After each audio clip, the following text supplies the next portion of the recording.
Olá, bom dia. Para quem vai estar nos assistindo no futuro, né? Boa tarde, boa noite. Por conta da memória do evento, né? Eu tô com a voz um pouco ruim, mas vou compensar com entusiasmo. O que eu pensei em conversar com vocês é falar o seguinte: nós temos mais ou menos 60 minutos para minha palestra. Eu queria deixar perguntas para vocês, então tomem notas, coisas que vocês podem trazer. Não precisa ser perguntas, podem ser comentários, colocações. Eu vou falar sobre o tema proposto e, ao final, eu guardei uns minutos da minha apresentação para falar de uma experiência recente. Eu acabei de voltar da China, acabei de voltar da maior conferência de ficção científica do mundo, né?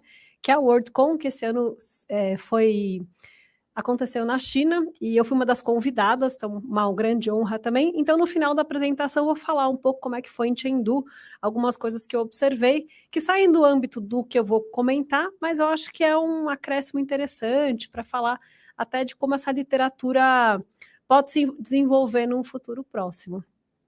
Queria agradecer muito o convite de estar aqui, realmente é uma honra, fiquei muito feliz e acho que é muito importante falar sobre esses temas para uma plateia mais ampla, ou seja, fora do meu âmbito, que é o âmbito da literatura, né? Então, queria agradecer de novo esse convite.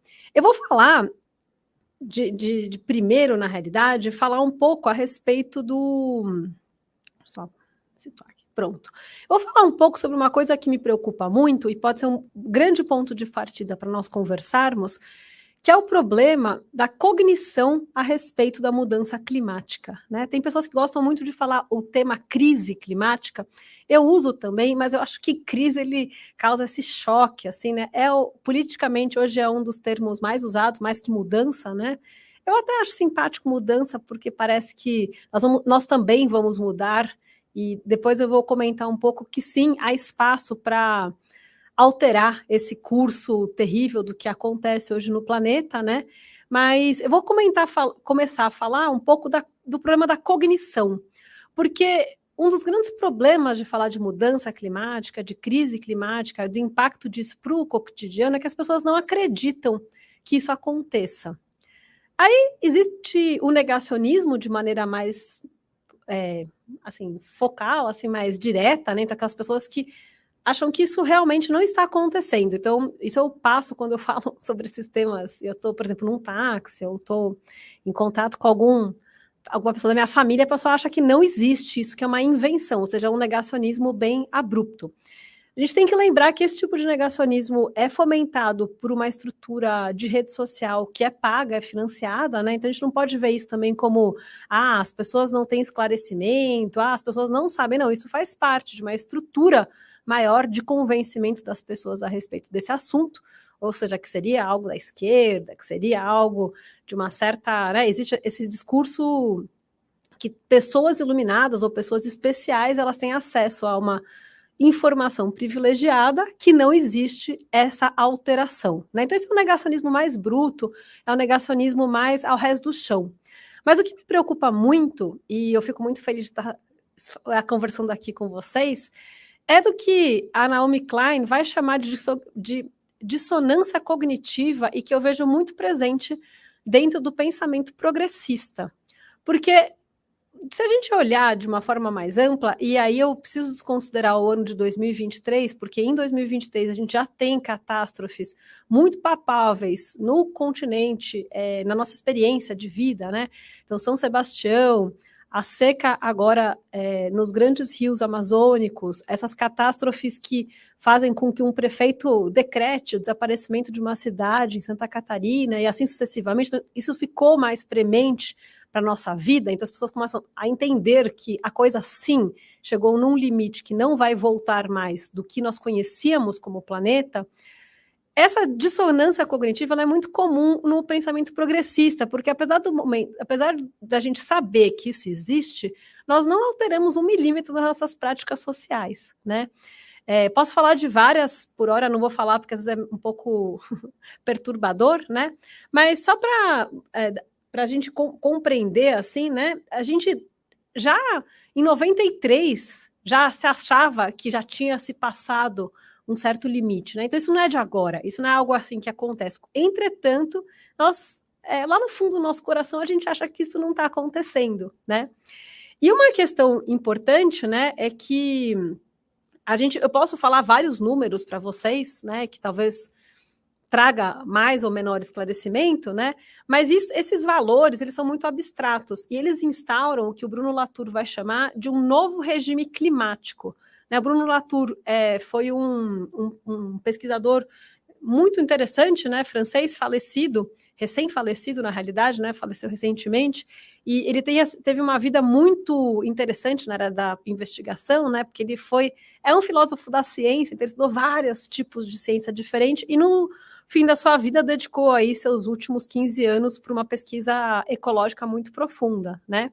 E o que ele vai falar é que, aí cito o Latour, né, do Diante de Gaia, que é um livro traduzido pela UBU aqui no Brasil, que ele fala o seguinte, que nós temos a viva prescrição de ter que fazer alguma coisa sem ser que nos seja dito exatamente o quê. Então, o problema é que, embora a crise climática ela seja muito emergente, ela parece meio que como se fosse uma crise, ou seja, passageira, ela é emergencial, e não é a irrupção, aí também citando o Latour, né, de uma nova realidade que altera a vida no planeta.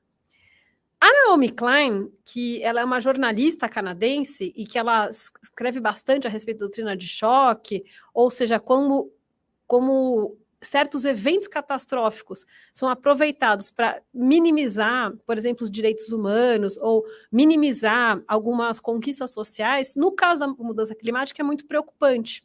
E ela acha, embora ela pesquise justamente essa questão do choque, que nós temos sim uma chance de, a partir dessa mudança muito profunda que acontece e acontecerá de cada vez mais rápida, de que a gente tome posições que talvez em outros momentos históricos não sejam possíveis, né? Então, assim, por isso que eu perguntei do grande terremoto de Lisboa, é que se você muda a sua forma de pensar, a mudança climática, por exemplo, agora, nesse momento, ela já está mudando a relação que as pessoas têm com a religião, mas aí no caso de serem mais religiosas, né? De se verificar que, esse morro que desceu e matou tais pessoas que não eram tementes suficientemente a Deus. Isso já acontece no Brasil, né? Então é interessante ver como é que essas questões apontam aí. E outro ponto que eu acho que a Naomi Klein traz, assim, muito preciso, né? Por exemplo, o George W. Bush, lá durante a Cúpula da Terra, no Rio de 92, vocês devem se recordar, né? Que ele fala o seguinte, que o American Way of Life, ou seja, a maneira de viver de um americano médio, não está sob negociação e que nós não vamos alterar nossa maneira de viver a partir disso. Entretanto, com o que nós vamos observar de agora em diante, eu acho que não vai ter como mais, porque a coisa ela é muito grande.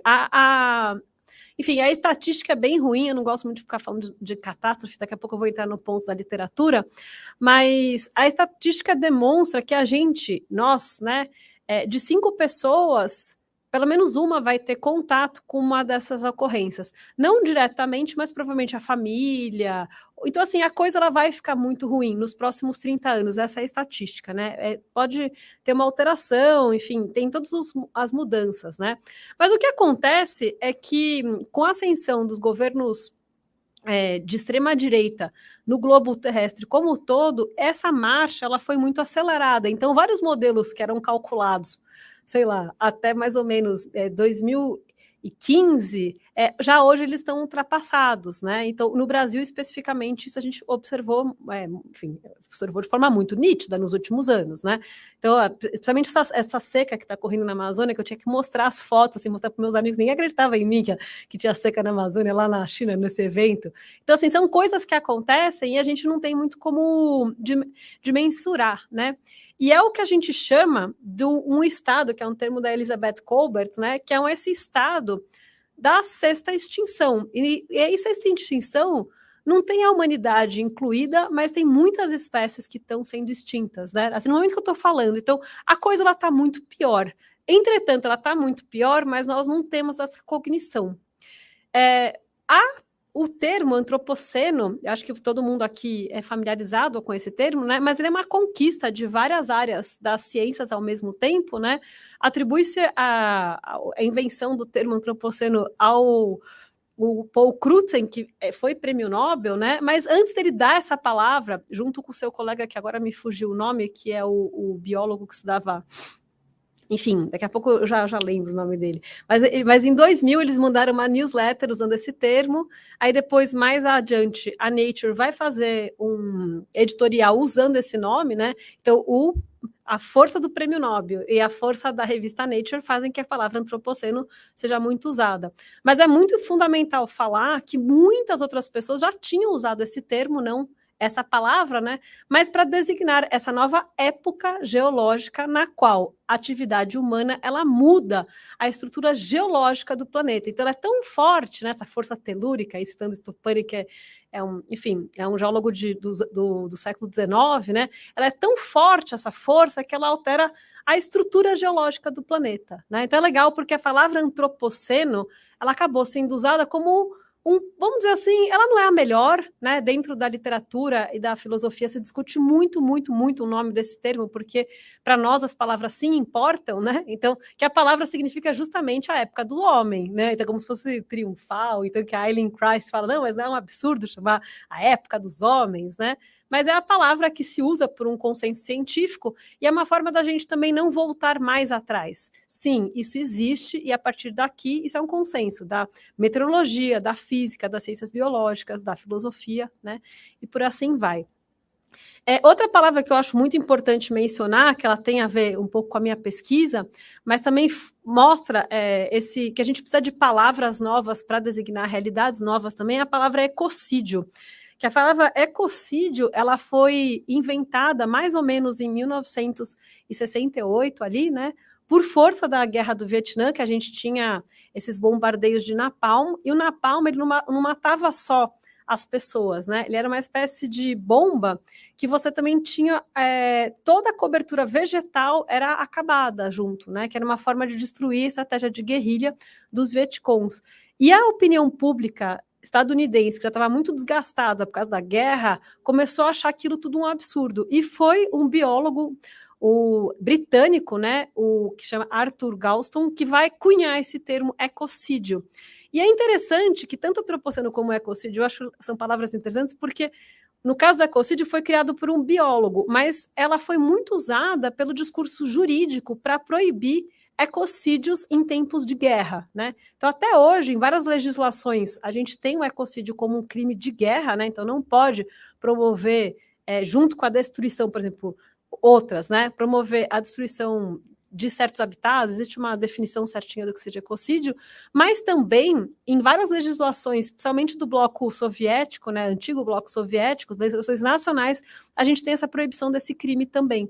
Né? Então é interessante a gente ver que essas palavras, elas precisam ser cunhadas para a gente descrever também coisas que até então não precisavam de uma grande descrição. Né? Então isso é muito interessante também. E caminhando um pouco para o que eu gostaria de falar bastante, né? Bom, existe uma discussão que eu vou trazer aqui, que eu acho que ela é interessante porque, enfim, interessa as ciências humanas, mas ela está um pouco superada justamente por uma descoberta em julho desse ano, né? Porque quando o Paul Crutzen ele cria esse termo, né, do antropoceno, ele cria um problema para o pessoal da geologia. Quando começaria o antropoceno? Porque para a geologia a gente precisa ter a marca ali na rocha mostrando aqui. Né? Você faz o corte ali e fala aqui começou.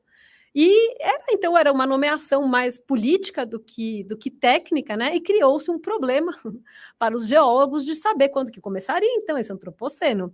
Então existe uma comissão do antropoceno reunida, né? E que fizeram um anúncio em julho desse ano que provavelmente o antropoceno começaria em 1952, porque acharam lá no Lago Crawford, que é um lago canadense, que as águas estão bem perturbadas, e como esse lago ele tem uns sedimentos, eles conseguiram ver bem uma marquinha de plutônio, e o plutônio não estaria ali se não fosse pela ação humana, né? Então eles conseguiram ver a marca na rocha. Essa data ainda não está chancelada, né? Mas uma brincadeira que, enfim, a gente faz no nosso grupo é que o Drummond, ele vai escrever A Máquina do Mundo, que é um poema muito extenso, que talvez vocês conheçam, né? Carlos Drummond de Andrade, nosso poeta brasileiro, mineiro, ele vai falar, na interpretação mais recente, que foi proposta pelo José Miguel Wisnik, ele vai falar que a máquina do mundo seria a máquina mineradora, né? Existe essa interpretação que é belíssima, está num livro recente que se chama Drummond e Mineração. E a gente fala que justamente o poema era de 1951, 52, então estava abrindo ali o antropoceno. Então, enfim, o Drummond estava prevendo ali, não sabemos se essa vai ser a data, né? Mas é uma data, enfim, que tinha a ver com o poema.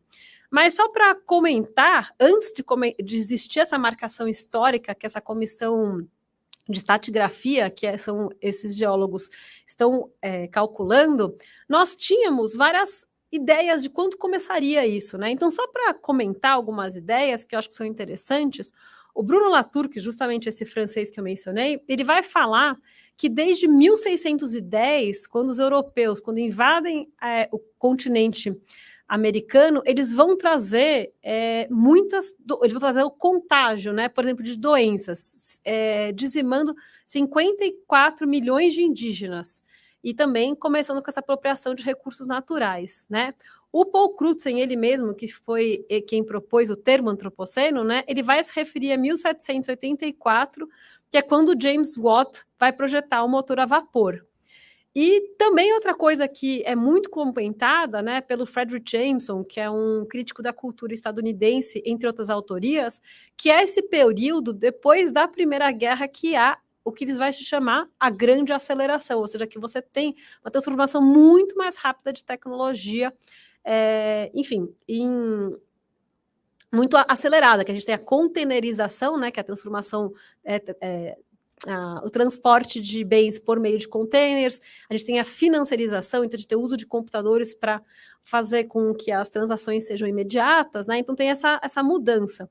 E essa corrente, essa última que eu citei, é a que antes anda ganhando, vamos dizer assim, porque os pobres integrantes da comissão de estratigrafia têm essa missão aí de fazer essa marcação, quando nós aqui das ciências humanas ficamos pensando em termos mais históricos, né? Mas existe essa questão. E deixa eu pegar. E só para finalizar essa apresentação e entrar na literatura mesmo, né? Talvez vocês estejam familiarizados ou familiarizadas com alguns outros termos que são sinônimos do antropoceno, que a gente chama de nomenclaturas críticas, né? Uma muito conhecida é a capitaloceno, né? Que muita gente se utiliza dela de falar que é a partir do desenvolvimento do capital, quando a gente conhece mesmo, que as coisas começam a mudar, né? Se a gente puder fazer essa alteração. A dona Haraway, que ela enfim, é uma filósofa, zoóloga estadunidense, ela propõe um pouco de brincadeira e um pouco de verdade, é um ensaio bem humorado dela, que ela fala de cutuloceno, que ela pega a Pimoa cutulo, que é uma aranha, e ela usa esse nome dessa aranha quitônica para nomear essa nova era, que para ela teria que ter tanto horror quanto alegria, porque ela não acha também que é uma questão só catastrófica, né? Então, ela também ela propõe. E outras autorias ainda sugerem algo que eu particularmente acho bem interessante, embora eu acho que a palavra antropoceno dá conta de tudo, né? Que é a palavra plantationoceno, né? Porque a plantation, ela como estabelecimento de uma monocultura, de esgotamento de solo, que faz com que a gente use também grandes contingentes de mão de obra escravizada, né, que hoje em dia é mecanizada, mas sempre com grande pauperização da população que está inserida aí e sempre pensando em produzir algo para outro lugar, né, porque a riqueza da plantation nunca fica no lugar, né, ela vai para outro lugar. Então, essa também seria uma marca bem forte dessa alteração, dessa nova época, né. Lembrando que no Brasil a plantation segue sendo o principal ativo econômico. A gente ainda é um país que exporta commodities, né, por causa da soja. Então feita essa primeira parte, eu queria falar um pouco a respeito de um assunto mais que é efetivamente o que eu pesquiso, né? Porque eu sempre gostei muito de ecologia, sempre me preocupei muito com essas questões. Tem um pouco de ansiedade climática, né, que é o termo técnico para designar quando a gente é movido com essa paixão de ter medo que as coisas que nós amamos se acabem, né? As paisagens que nós amamos, elas desapareçam, né? Eu era muito preocupada com isso e falei, nossa, será que eu vou ter que fazer outra faculdade, né? Igual, eu sou um pouco igual a Alexei, né? De fazer outra formação, será que eu vou ter que fazer tudo de novo? Vou ter que estudar, sei lá, ciências duras, eu vou ter que ir para biologia, né? E aí eu descobri que todas as ciências, na realidade, e eu não diria nem ciências, né? Todos os saberes, eles podem estar ligados com essa questão, né? Desde quem produz comida, desde quem educa as pessoas, desde quem trabalha com economia, quem trabalha com direitos, né? Eu acho que não existe ciência ou saber que não esteja relação em alterar esse panorama, né? E aí eu fiquei pensando, né? O que a literatura pode fazer, né? Porque eu sou desse lugar. E eu estudei muitos anos, eu estudei no meu doutorado distopias e utopias, então eu venho trabalhei especificamente do caso do feminismo, né? Como é que se instaurava ali nos anos 60 até anos 80, né? As utopias feministas, as distopias feministas, especificamente no conto da Aya, da Margaret Atwood, e na Manuscrito da Escuridão, da Ursula Le Guin. E quando a gente estuda muito utopia e distopia, uma coisa que a gente sabe, depois de estudar muito tempo esses temas, é que imaginar é algo muito perigoso, né? Porque se você pega qualquer regime totalitário, a primeira coisa que são proibidos são os livros distópicos, né? É um clássico. E aí você fala assim, mas, gente, literatura ninguém tá nem aí. Por que vai proibir justamente esse tipo, né? É porque imaginar é algo muito barato, mas é uma tecnologia muito desenvolvida. Mas quando você imagina bem, né? Não é aquele devaneio, quando você imagina algo muito mais complexo. E sim, a literatura, ela consegue fornecer vários aspectos muito interessantes, e aí depois até queria escutar vocês, escutar perguntas, para a gente pensar esse presente, não é nem um futuro, né? Esse presente que nós estamos enfrentando, especificamente no caso da crise climática, né? Porque a literatura, ela consegue dar algo que é muito difícil que outras ciências não conseguem dar, que é a escala do que acontece. O cinema também consegue, né? As outras artes, né? Em geral, o teatro, né? Eu estou junto com as outras artes. Mas quando eu penso lá o filme, né? O Dia Depois de Amanhã, a gente consegue dar a escala do que está acontecendo. Porque, às vezes, o jornal, os dados duros, numéricos, eles, embora possam ser muito impactantes, eles não fazem o que a minha colega escritora e pesquisadora Gisele Mirabai fala, que é o comover, que é mover o dentro do coração, é você alterar uma estrutura passional, de você falar, nossa, olha o que pode acontecer, né? E você se vê, quando você lê, né, como a gente, porque a literatura, ela faz com que a gente se coloque numa situação imaginária, mas de uma forma complexa, não uma forma... enfim, desapaixonada ou menos inserida, né? Um bom livro, uma boa prosa, uma boa poesia também, pensando ainda até no Drummond mesmo, né?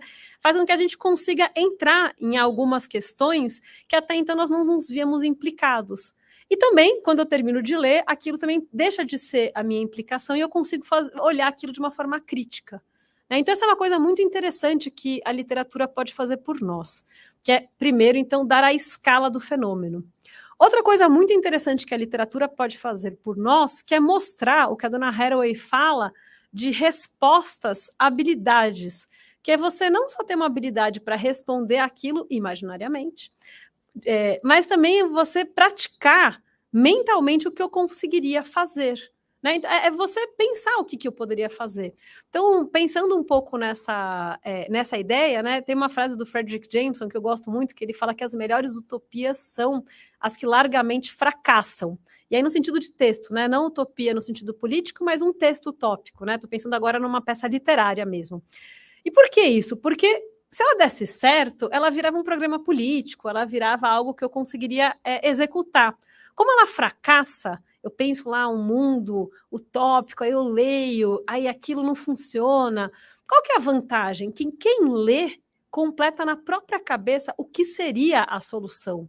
Então, é um aprendizado de como pensar.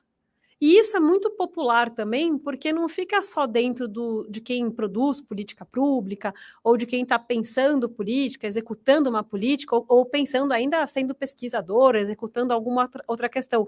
Não, eu posso dar para qualquer pessoa que lê esse poder de criar um mundo e julgar ele e completar as partes que esse mundo não deu certo. Então, olha que interessante, ao mesmo tempo que não dá certo, eu dou essa outra questão, né? E a terceira coisa que eu gostaria de apresentar, aí depois eu tenho uma outra coisa para falar, é também mostrar a diversidade de olhares possíveis que a gente tem perante a natureza. E a natureza somos nós, né? Eu gosto muito de uma frase de Timothy Morton que fala que a natureza não é um tipo especial de propriedade privada, né? Que está lá afastado. Não, a natureza é esse microfone, é isso daqui, é esse corpo, essa garrafa plástica, né? Tudo isso é natureza. Porque quando a gente se coloca na posição de alteridade, ou seja, que a gente vê a natureza como uma coisa outra, ela é muito mais difícil até de ser compreensiva, né? Até compreender o que está acontecendo, né?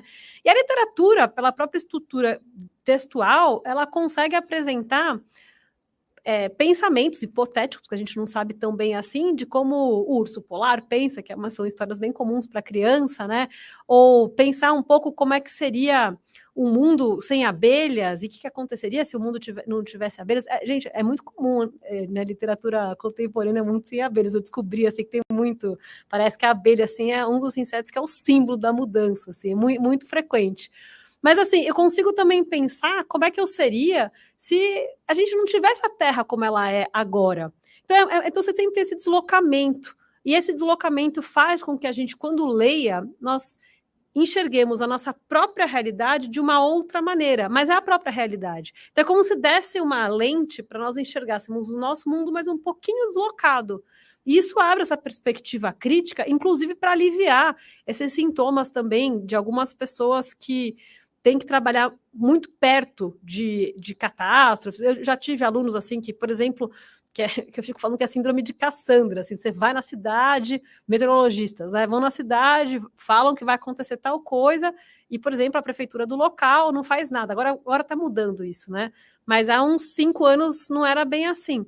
Então, a pessoa é muito frustrante enquanto pessoa, né, então, às vezes, até lendo alguns tipos de literatura, a gente tem, inclusive, esse lugar, assim, da gente se sentir menos solitário, né, da gente se sentir enfim, um pouco mais abraçado aí por essa comunidade que é maior, né, que é muito ampla e muito diferente em diferentes lugares do planeta. A parte... Queria só mencionar agora 2 livros, só para fazer um comentário mais literário mesmo, né, queria falar de 2 livros que são muito interessantes. E depois eu queria escutar vocês, depois eu trouxe algumas imagens também do Museu de Ficção Científica da China para comentar um pouco da visita, né? Mas eu queria comentar 2 obras que eu acho que são bem interessantes para vocês lerem, né? E falar da importância delas. A primeira é dessa escritora estadunidense com a qual eu trabalhei muitos anos, que é da Ursula Le Guin, né? Que em português está traduzido como Floresta é o Nome do Mundo, é uma novela de 1972. A Ursula Le Guin, ela é muito conhecida por suas posições pacifistas, né? Ela é muito, muito feminista, muito pacifista. Ela nasce em 1929 e depois ela... agora, a data de falecimento de cor, eu não vou lembrar, mas foi mais ou menos, acho que 2018, 2017. Eu cheguei até a fazer o obituário dela para o Globo, e uma escritora muito, muito importante nos Estados Unidos, e está chegando bastante no Brasil, né? Como ficcionista, como ensaísta. E em Floresta é o Nome do Mundo, é muito interessante essa obra de ser lida. Primeiro que ela estava com muita raiva da Guerra do Vietnã quando ela produziu a obra, né? Então você vê, assim, ecos muito fortes dessa história toda do ecocídio acontecendo. E ela é interessante porque, embora seja uma escritora californiana escrevendo, ela é uma novela a respeito de uma floresta.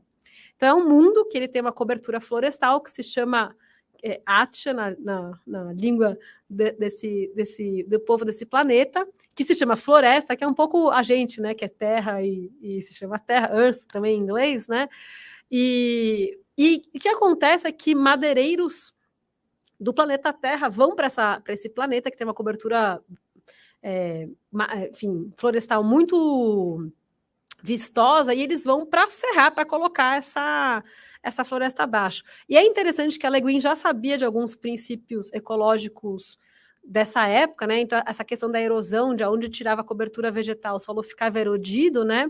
E essa população nativa tem uma capacidade de sonhar em conjunto. Eles também são humanos, né? Embora eles tenham uma outra compleição física, são pessoas baixinhas, de pelos verdes nas costas, né? Então, mas eles dormem muito mais tempo, eles dormem muito mais intervalos de tempo do que nós, que só temos um sono por noite, né? Então eles têm essa estrutura como os bebês, né? Que dormem um pouquinho, acorda e tal. E tem essa estrutura de você conseguir sonhar com as outras pessoas de uma forma que você não sabe muito bem se o que você está acontecendo é sonho ou realidade. Então você tem esse embate de mundos, né, muito severo, e na narrativa é constituída como tem um habitante que é o Selvar, que é um habitante de Ate, a gente tem um desses madeireiros terráqueos, assim, bem terríveis, assim, né, com essa mentalidade muito militarizada, e a gente tem um antropólogo que, no final, assim, ele não, mediando o conflito, e até esse conflito estourar, né. É uma novela muito rápida de ler, eu recomendo bastante a leitura mesmo, e os pais da Ursula Le Guin eram antropólogos, né? Então, sim, as coisas que ela cita de você sonhar e comentar sonhos, né, tem muito a ver com os povos indígenas sul-americanos, né? Então, isso não é um acaso, né? Isso faz parte do material que ela lança à mão. E outro livro que eu gostaria também esse daí não é muito bom para minimizar a ansiedade climática, mas ele é um grande livro da literatura brasileira, né? Que é o Não Verás País Nenhum, que ele foi publicado em 1981 pelo Inácio Loyola Brandão, nascido aqui em Araraquara, no estado de São Paulo, está vivo, atuando, né, o Inácio Loyola Brandão. Ele vai publicar, depois de escrever Não Verás País Nenhum, o manifesto ecológico. Então, assim, ele sempre foi uma pessoa com essa preocupação ecológica, né? E é interessante que Não Verás País Nenhum é uma distopia, é um livro grosso, inclusive um livrão. Foi recepcionado no início como uma obra que era muito combativa sobre ditadura e democracia, né? E hoje em dia é muito interessante porque ela está sendo muito recepcionada também nesse marco ecológico, né? Porque o que o Inácio Loyola Brandão propõe em Não Verás País Nenhum? A gente tem uma viagem fantástica, né? Que é uma análise que eu estou pegando emprestada do Ramiro Giroldo, que é um professor da Universidade de Mato Grosso do Sul, e a gente tem essa viagem fantástica do Souza, que é um professor de história aposentado nesse Brasil ultra distópico, né? Militarizado há muitas décadas, ao ponto da gente ter os militecnos, que seria uma casta de militares juntada com a invenção tecnológica, né? E assim, um Brasil completamente contaminado. Então, a água é contaminada, o solo é contaminado, o ar é contaminado, as pessoas têm a expectativa de vida muito baixa, a Amazônia já é um deserto, né? E para a gente suportar essa narrativa terrível, que é Não Verás País Nenhum, ele tem muitos toques humorísticos, né?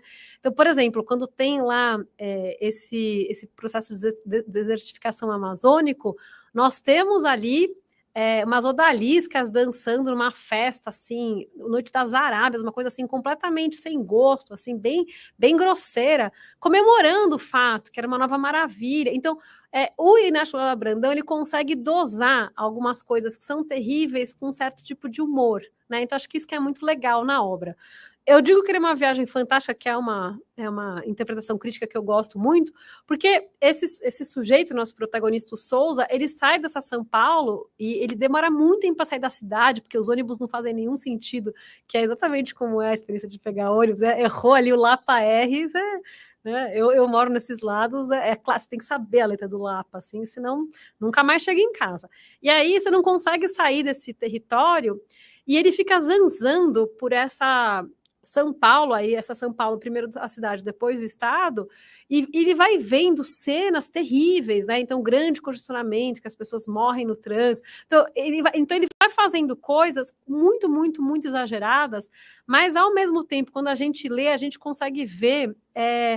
Gente, é anos 80 ainda, né? Faz muito tempo, já faz 40 anos que essa obra foi escrita. A gente consegue ver como é muito próximo do atual também, né? Vários discursos, né? Então, eu acho que essas duas obras, para pensar um pouco em crise climática, em se acercar desse tema, acho que são duas obras divertidas de ler cada uma do seu jeito. O Não Verás é meio deprimente, assim, depende. Tem uns momentos que são engraçados, mas ele tem uma nota, assim, muito trágica, porque é uma radiografia do que a gente vê agora, né? Mas o Floresta é o Nome do Mundo, eu acho que ele também tem um lugar mais otimista também, assim, né? Porque talvez até por ser estadunidense, ela via, assim, uma forma de sair um pouco desse cenário devastador, né? E aí, só para fechar a minha apresentação, eu vou fechar, então, vou sair, vou cortar, vou só mostrar, pedir para mostrar essas... Eu trouxe algumas imagens do Museu da Ficção Científica em Chengdu, na China. Ele é um projeto arquitetônico recente, ele foi inaugurado agora, nesses últimos 10 dias, e lá ocorreu a WorldCon, que é a Conferência Internacional de Ficção Científica. É uma conferência organizada pela própria comunidade, né? Não tem uma direção central. E na China, uma coisa que eu achei muito interessante, para citar algumas coisas que eu vi para compartilhar com vocês, que não vai ter a ver agora com questão ecológica, tá bom? Presença muito grande de crianças e jovens em todas as palestras, assim, eu achei que foi uma coisa muito interessante, porque se juntou o projeto de discutir ficção científica e trazer muitos convidados internacionais, com aproveitar os alunos que estudavam inglês, que estudavam espanhol, para nos ajudar ali e a praticar o próprio idioma, muitas crianças vendo as mesas de animação. Pode passar o próximo? Então, uma coisa que eu acho interessante desse museu é que ele faz, acho que pode pegar um antes. Ele tem esses traços que junta um pouco assim, ele é uma coisa meio nave espacial, mas ao mesmo tempo faz essa relação de um templo zen budista, né? Porque eu acho que uma coisa que os chineses gostam muito de enfatizar ao falar da ficção científica é que nunca pode esquecer o que aconteceu. E especificamente nessa região em Chengdu, que é a terra do urso panda também, eles têm uma obra que eles acham que é a segunda maior maravilha da China, que eu não consegui visitar, espero voltar e visitar, que é uma grande área de irrigação. Né? Parece que foi uma grande obra de irrigação em que eles conseguiram, fazendo pelas curvas de nível, né, impedir desbarrancamento e também assoreamento dos rios. Mas isso assim, é muito antigo, né? Sei lá, tem 10 séculos. Então, é uma coisa que eles tentam também trazer, essa presença da água, a presença da fluidez, né? Pode ir mais um? Então, aqui é uma das partes, né, que mostra a coisa da fluidez, essa coisa assim, né, bem parecendo uma nave espacial mesmo, mas também com esse componente orgânico. É do tamanho, a gente que conhece Niemeyer já entende essas proporções, né?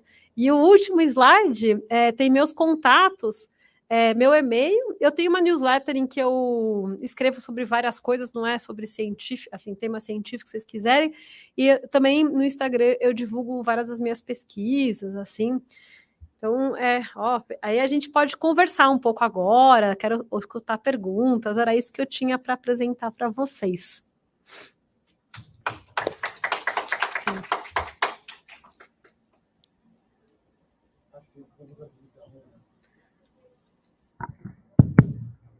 Vou abrir perguntas para a plateia primeiro, e se alguém quiser se manifestar nos comentários do YouTube, a gente traz aqui para frente. Não sei se tem alguma pergunta da plateia, inicialmente. Não? Senão eu já começo fazendo uma pergunta. Depois de você. Massa. Tá, não, eu tenho mais de uma. Eu vou começar pela talvez mais levinha, que é... Você acabou de voltar da conferência de ficção científica na China. Eu queria que talvez falasse mais sobre isso, porque a gente conhece muito pouco. Não, aí recentemente teve a trilogia Trissolariana, não é, do Cixin Liu, que tomou o mundo de assalto, que foi traduzida há pouco tempo para o português. Não é o Problema dos Três Corpos, e na realidade é a Remembrance of Earth's Past, não, a Lembranças do Passado da Terra, o nome da trilogia. Mas todo mundo lembra do Problema dos Três Corpos, que tem basicamente todos os temas, grandes temas caros à ficção científica na mesma obra, assim. E, no entanto, a gente fica sabendo que, na realidade, existe muito mais coisas ali, não é mesmo? Cixin Liu já tinha uma obra anterior a isso. Não é? E, na realidade, é uma porta de entrada para todo mundo. Na realidade, existe uma ficção científica, não é toda aí. A gente conhece muito pouco da ficção científica, mesmo no Brasil, não é? Vocês que são escritores, não é? Eu conheço vocês, sabe? Inácio Loyola Brandão também, que, aliás, publicou agora um livro neste ano, eu acho. também. Então, queria que você talvez falasse um pouco mais sobre essa cena de ficção científica alternativa e sobre os diferentes futuros. Que, aliás, a minha segunda pergunta seria mais sobre a importância disso. Recentemente, a Future of Life Institute teve um concurso sobre descrições possíveis, não é, do futuro. Não é? Claro, daí também a intenção deles era mais tentar encontrar uma espécie de pedir para escritores fazerem análise de cenário. Não é exatamente, não é uma das funções da ficção científica frequentemente, principalmente na Ursula Le Guin, é problematizar, assim, na realidade, ter um espelho que nos mostra coisas do ser humano, da nossa sociedade, só que sem as amarras da realidade. E não é o caso aqui, na realidade, é tentar imaginar o futuro, fazer futurologia mesmo. E foi uma experiência muito interessante. E a Nature, ela tem uma seção Futures, não é, que ela publica toda semana, com contos, com histórias curtas, não é sobre questões futuras, mas assim, isso é o meu conhecimento, na realidade, sobre a cena alternativa atual de ficção científica. Se você quiser comentar um pouco mais sobre isso. Comento. Seguro. Não, comento. Vou comentar a primeira parte da futurologia, depois eu falo dos chineses, que é muito interessante também. Bom, sim, a ficção científica ela é usada para futurologia. Isso os escritores e escritoras fazem isso. Alexei já fez isso. Eu já prestei consultoria. Não, já fui falar de carros, é verdade, assim, qual que é o futuro do carro, e sendo paga para isso, assim, né? E enquanto escritora, assim, enquanto uma pessoa que não sabe a tecnologia, mas alguns valores que estão ali, né? Porque o futuro é a grande metáfora do presente. Então, eu gosto muito dessa ideia que está muito na ficção científica andina, que é essa ideia do tempo em espiral, né? Que na realidade o futuro ele é o agora. Por que a gente tem essa divisão tão nítida? Porque isso também é uma pergunta, né? Que é uma epistemologia ocidental, achar que o futuro é uma outra coisa, que não é o tempo presente, né?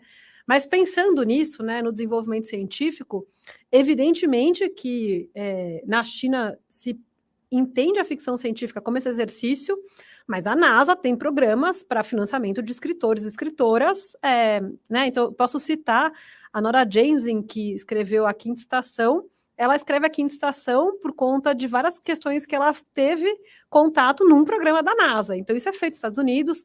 Na França, isso também é muito conhecido também, né? Que existe uma iniciativa especificamente ligada ao Exército, né? Que tem contatos com escritores para que se fomente ali histórias dentro de certas ideias, porque o que nós podemos aportar, diferente de outros tipos de pessoas criativas, é que a gente tem realmente algo que em inglês se chama a grande conversa, porque a partir do momento que eu tenho, por exemplo, uma palavra, dando exemplo histórico, né? O cara é o Čapek, vai usar a palavra que o irmão dele inventou, que é robota, que significa uma pessoa escravizada em tcheco, que ele vai criar o robô.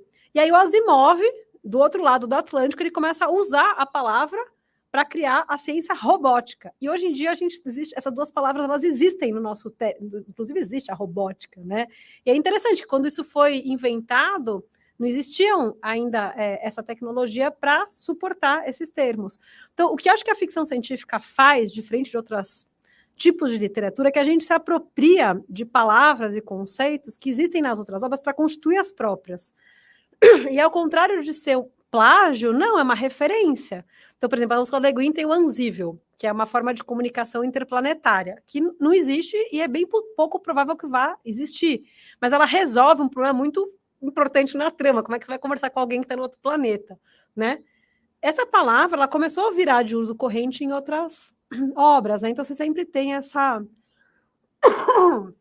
esse empréstimo de outros termos, isso é muito bonito, né? Então, por isso que dá para fazer exercício de futurologia, porque também você se apropria um pouco de o que está sendo pensado naquela época, né? Então, um pouco essa... E a gente também só fala dos acertos, né? Ninguém fala dos erros. E aí, posso falar do William Gibson, que é um outro exemplo, assim, que é impressionante, né? Ele vai falar do neuromancer, ele vai criar o termo cyberespaço, que hoje é um termo comum. Mas, por exemplo, ele achava que a pessoa, para acessar a internet, tinha que usar o orelhão. Ele não pensou que pudesse ser uma coisa portátil. Então, é incrível, assim, você vê até onde vai a imaginação da pessoa, mas às vezes uma coisa tão básica não conseguia pensar, né? Então, isso eu acho que está muito ligado mesmo à questão toda, né?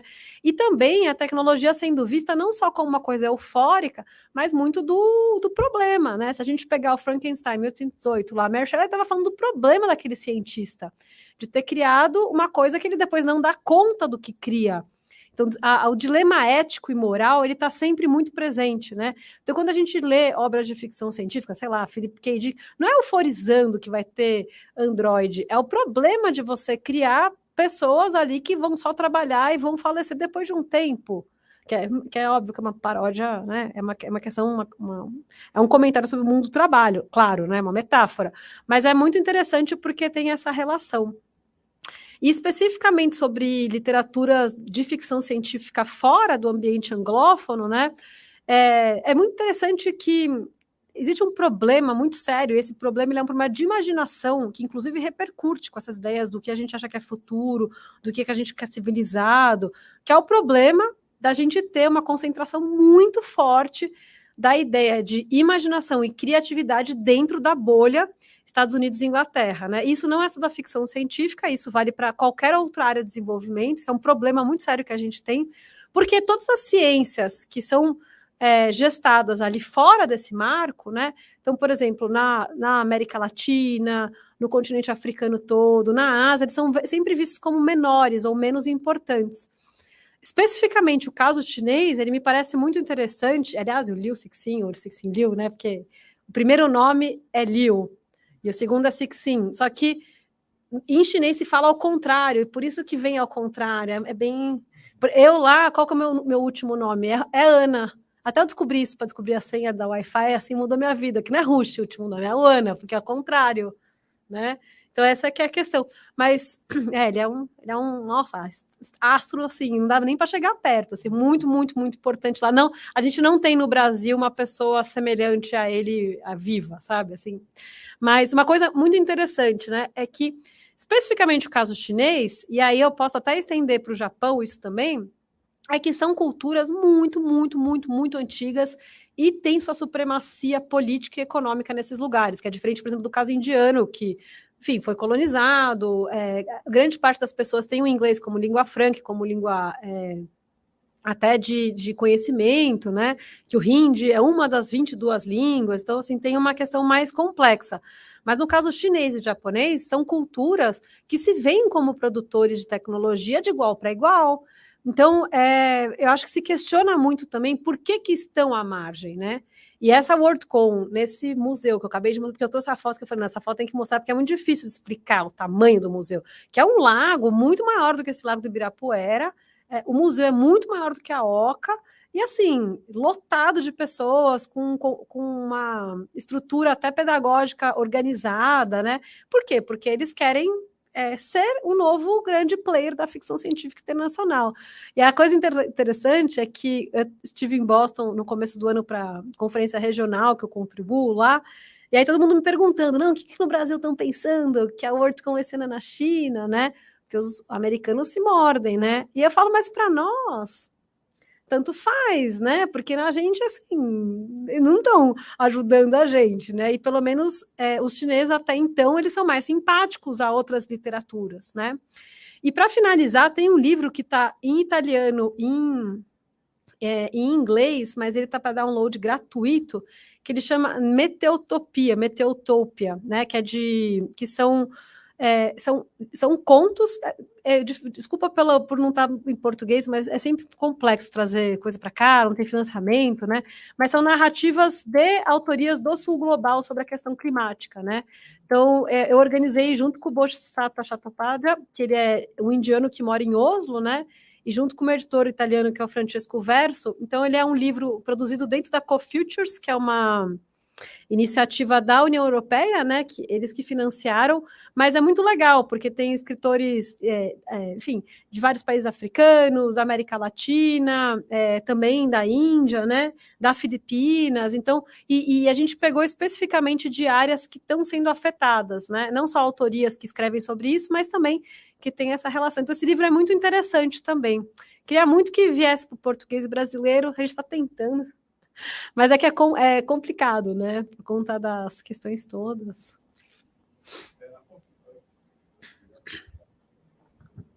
Eu estava lembrando do CoFutures, né? Que eles fazem esse trabalho fora do métier anglófono. Eu vou até dar uma entrevista para a CoFutures na segunda.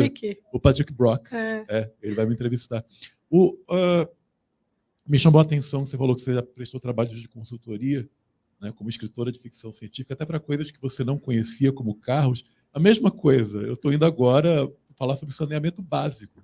Eu não entendo nada de saneamento básico, mas eu estou indo falar sobre ficção científica para uma empresa de saneamento básico. A minha pergunta, na verdade, não é nenhuma pergunta, porque talvez você nem tenha uma resposta, eu mesmo não tenho. É mais, como é que você imagina o seguinte? A gente tem um problema atual, que é o fato de que a gente está tendo uma noção de que existe, sim, uma influência negativa da humanidade sobre o mundo ao redor, né, o que a gente chama de antropoceno, e há um apelo geral político para que os países peguem mais leve, vão mais devagar, etc. Mas eu vi recentemente, eu não estou me lembrando exatamente quem foi o autor da palestra, mas ele tinha uma visão bem negativa. Ele dizia o seguinte: o grande problema é que agora que esses países muito desenvolvidos chegaram lá, se tornaram muito desenvolvidos depois de explorar e destruir bastante, eles vêm e dizem, escutem, peguem leve. E os países em desenvolvimento meio que se recusam a entrar nesse movimento de pegar leve. Tipo assim, poxa, agora é fácil. Você que chegou lá está querendo que a gente retarde o progresso. Né? Então, eu noto isso muito, principalmente no campo progressista brasileiro. Né? Eu, como progressista, também noto isso. Tipo assim, desde a época de Belo Monte, quando havia toda aquela história de que, olha, Belo Monte não é uma boa ideia, e mesmo assim o governo fez. Será que existe uma... Como é que você vê pessoalmente isso? Assim?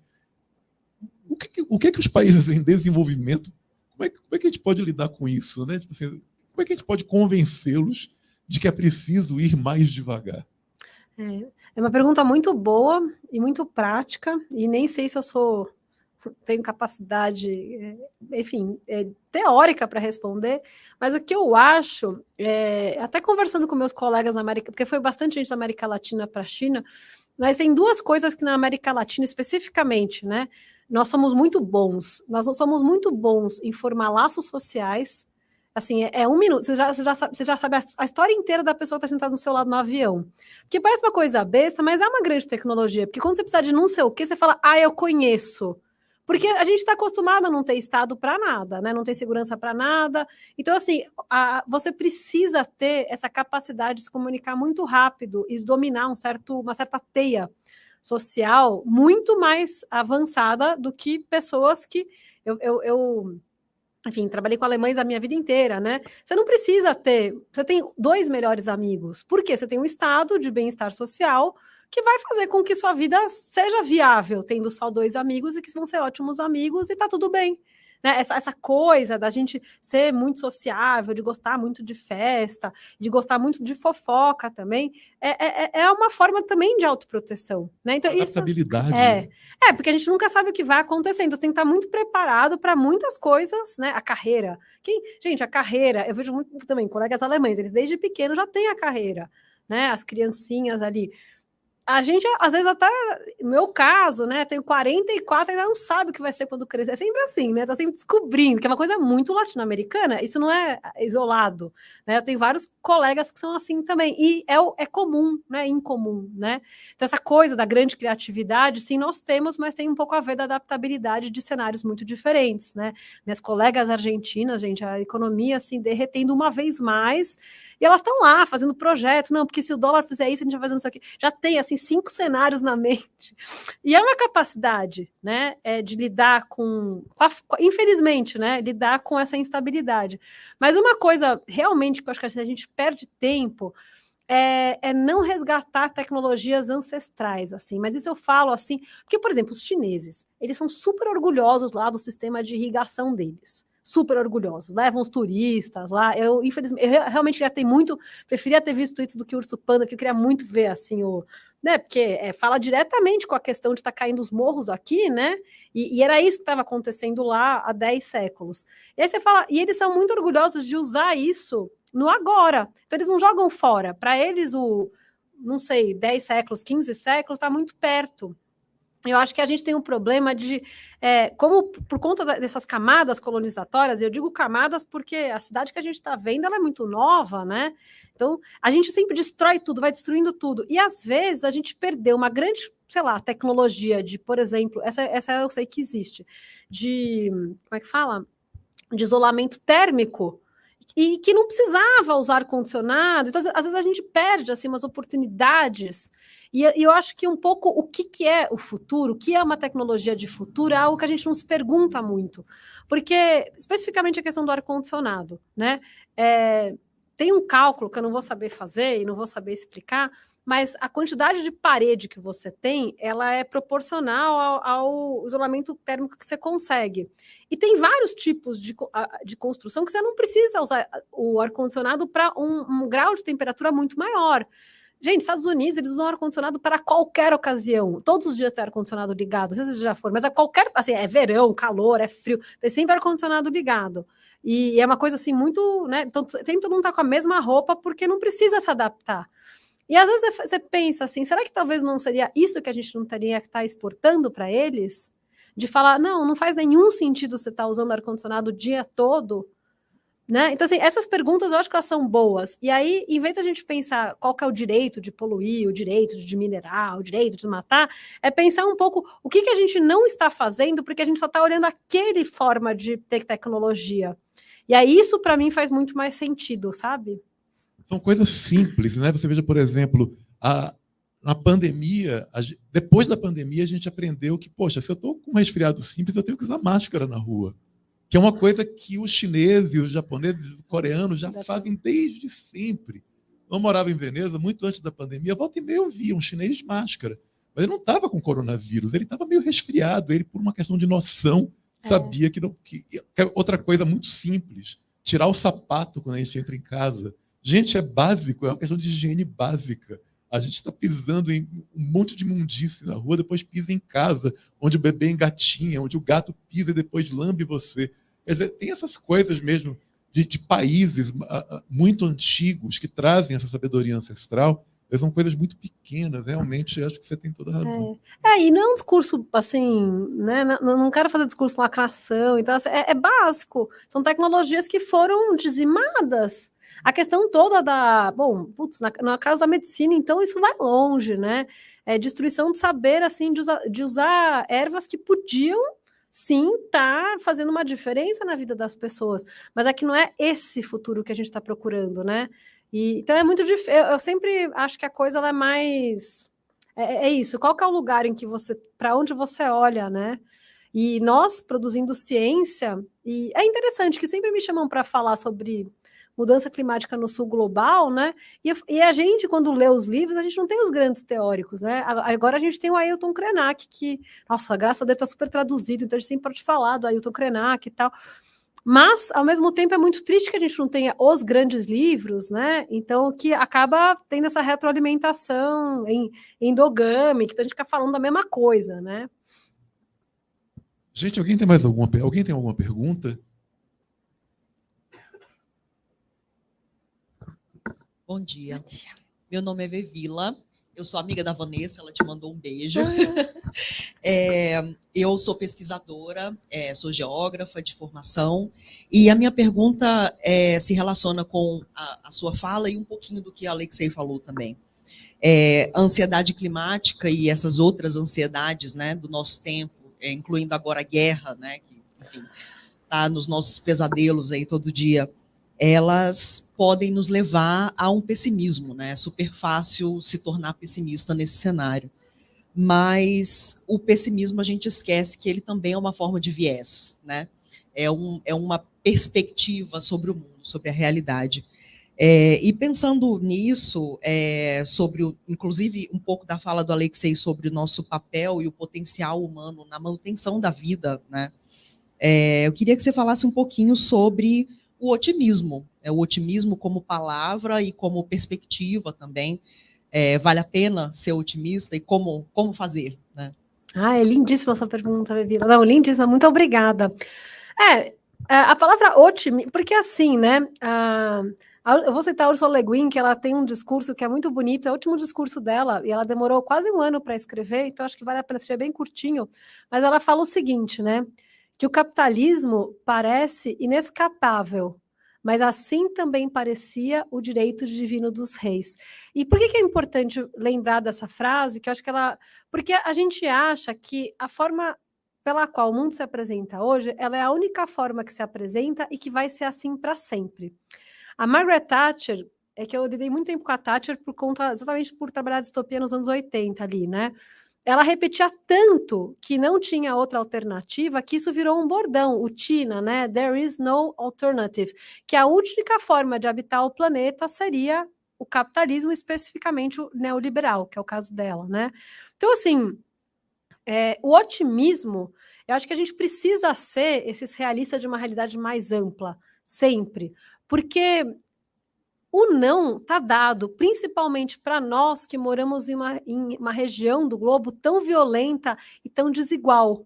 Porque é isso, né? Se você. Assim, o apocalipse, o fim do mundo, ele já aconteceu para várias e várias civilizações. É que agora, para as gentes brancas, da qual eu faço parte, está acontecendo é que as pessoas começam a se mover. Mas se não tivesse subindo a água literalmente em Nova York, está tendo umas enchentes lá impressionantes, talvez as pessoas não tivessem essa movida mesmo, né?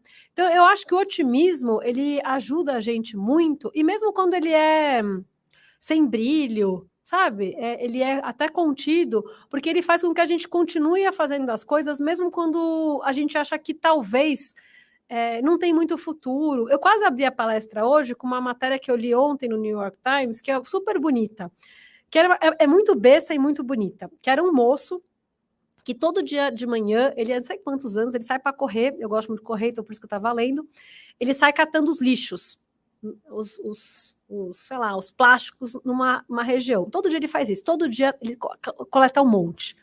E as pessoas falam assim, mas você fazendo isso, não deixa você pior? Deixa você assim, mais, porque você vê que não tem fim, todo dia você vai catar esse monte de plástico. Ele fala não, porque era uma forma dele de lidar com o que estava acontecendo, porque ele realmente tinha visto a paisagem da região dele mudar muito, tinha muita ansiedade climática, mas ele falava que isso, para ele, fazia com que ele falava, não, isso trazia um pouco de centramento. E às vezes o que a gente precisa é um pouco desses centramentos. Eu, particularmente, sou muito favorável à proposta da Greta, né, da Sexta-feira para o Futuro, de você ter um dia por semana, um dia a cada 15 dias, que você fala, não, esse dia no mês, essas horas, porque tem uma rotina, às vezes, né, pensando aí, eu particularmente dedico muito meu tempo para isso, mas que eu posso ter um momento para cuidar dessas questões, porque isso faz com que eu também não me sinta esvaziada, e quanto mais comunitariamente a gente fizer, melhor, porque eu acho que o otimismo, ele se transforma em questões utópicas quando a gente está também no coletivo, e isso é muito importante, porque, nossa, falar de ecologia e falar de forma isolada é muito duro, e a gente precisa desses saberes, né, da geologia, da literatura, da economia e de outras muitas ciências para pensar outras coisas mesmo, porque a questão ela é complexa, ela é gigante, e a gente precisa um pouco ter esses espaços mentais para conseguir atuar de forma mais profunda, né? Lindíssima pergunta.